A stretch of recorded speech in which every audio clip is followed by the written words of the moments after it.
तो भाई लोग हाजिर हूँ आपके सामने एक और धमाकेदार मूवी के साथ। तो चलिए मूवी की शुरुआत करते हैं और उससे पहले खास बात कि बच्चे इस वीडियो से दूर रहे वरना ये साले बिगड़ जाएंगे। भाई लोग कहानी की शुरुआत होती है और हम एक बड़ी नाम के लड़के को देखते हैं जो कि अपने पिता से मिलने के लिए अपने गाँव में जा रहा था। वहाँ पर पहुँचते ही वो आसपास देखने लगता है और वहाँ पर उसकी ढेर सारी पुरानी यादें ताज़ा हो जाती है, जिसमें था एक फ्लैशबैक सीन भाई लोग जो कि हमारे सामने आ चुका है बवंडर लेके। बड्डी भाई लोग छोटा था और 14-15 साल का लड़का था। वो बाहर की ओर देखता है तो एक चिकनी आइटम लड़की वो उसके घर की तरफ आ रही थी। वो सीधा अंदर आता है और वो अपनी माँ से कहता है कि पापा ने जिस लड़की को हमारी नौकरानी के लिए चुना है हमारे घर के काम काज करने के लिए, वो यहाँ पर आ चुकी है। बड़ी की मोम उसे कहते हैं कि वो दिखने में कैसी है। बड़ी उसे कहता है कि वो तो अच्छी लंबी चौड़ी और खूबसूरत आइटम है। रोज के अंदर आते ही बड़ी की माँ अपने तीनों बच्चों से रोज को मिलवाती है। उसी में बड़ी का पिताजी भी वहाँ पर पहुँच जाता है।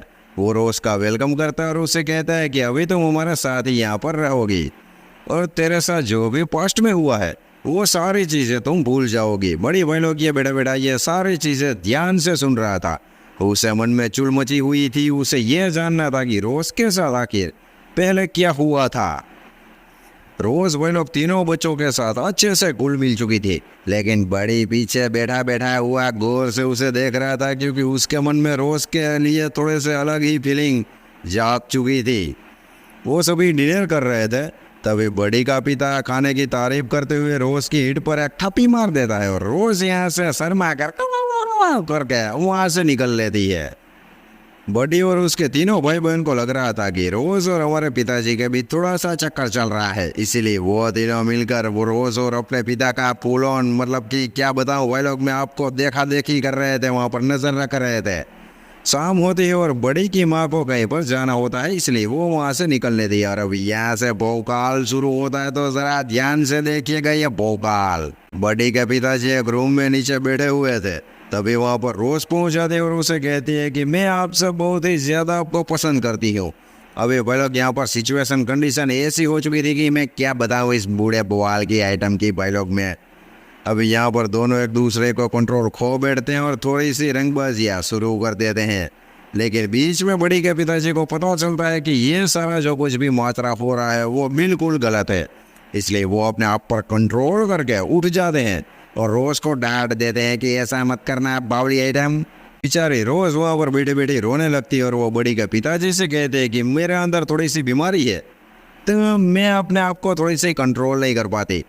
बड़ी का पिता भाई लोग बेचारा शरीफ आदमी था, वो उसके आंसू पोंछता है और उसे कहता है कि कोई टेंशन लेने की बात नहीं है, थोड़े ही दिनों में सब कुछ ठीक हो जाएगा। बड़ी भाई लोग बाहर बैठा बैठा हुआ यह सारा मात्रा मंजर देख रहा था।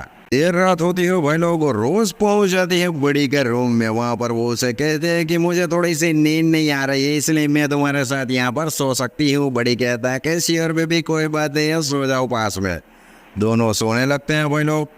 रोज अपनी थोड़ी सी बातचीत बड़ी के साथ कर रही थी, लेकिन बड़ी बावले का ध्यान तो कहीं और ही था, मतलब कि समझ चुके होंगे आप। धीरे धीरे भाई लोग बड़ी आउट ऑफ कंट्रोल हो जाता है और वहाँ पर थोड़ी टचिंग बातें शुरू हो जाती है।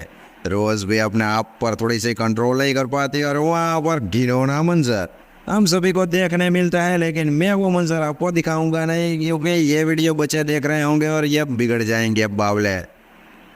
सारा कार्यक्रम खत्म होने के बाद भाई लोग रोज बड़ी को कहते हैं कि आगे हम दोनों ऐसा कुछ भी नहीं करेंगे और ये सारा बवाल तुम किसी को भी नहीं बताओगे। अगर किसी को ये सारी बात पता चल गई तो तुम तो बच्चे में गिने जाओगे और सारा कीचड़ मुझ पर उछलेगा। अगले दिन की सुबह को ग्राउंड में बड़ी की माँ को कोई अनजान आदमी वहाँ पर टहलता हुआ दिखाई देता है। वो घबरा जाती है और वो सीधा अपने हस्बैंड को कॉल करती है। बड़ी का बाप वहाँ पर आता है और उसे वहाँ से भगा देता है। रात होती है भाई लोग और वापस दो लोग वहाँ पर ऐसे ही मतलब कि फाइटिंग कर रहे थे। वापस बड़ी का बाप एक फायर करता है और उन दोनों को वहाँ से भगा डालता है।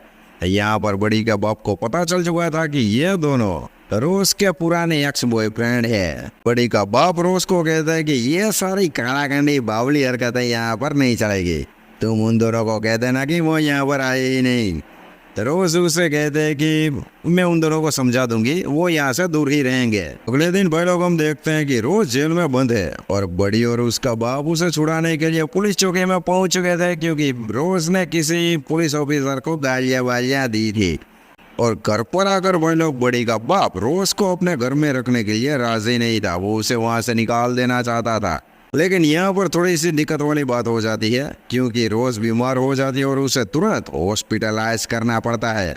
सारे लोग वहाँ पर उसे मिलने जाते हैं। रोज थोड़ी सी ठीक ठाक होती है, तभी उसे घर में वापस शिफ्ट कर दिया जाता है। पर वापिस एक रात को रोज के कमरे के अंदर से थोड़ी सी चुलबुलाहट वाली आवाजें आ रही थी, जिसे बड़ी के बाप ने सुन लिया था। वो तुरंत वहां पर जाता है और देखता है कि एक लड़का रोज के कमरे से भागने की कोशिश कर रहा है। वो तुरंत रोज पर गुस्सा होता है, लेकिन रोज उसे कहते हैं कि प्लीज मुझे आप अपने घर से मत निकालिए, क्योंकि मैं आपके घर में आप सारे लोगों से ढेर सारा प्यार करती हूँ। बड़ी का बाप भाई लोग अपनी बात पर थोड़ा सा सही था, क्योंकि वो रोज को कहता है कि हमारे घर में बच्चे भी रहते हैं और वो ये सब कलाकांडी देखकर थोड़े से बिगड़ जाएंगे।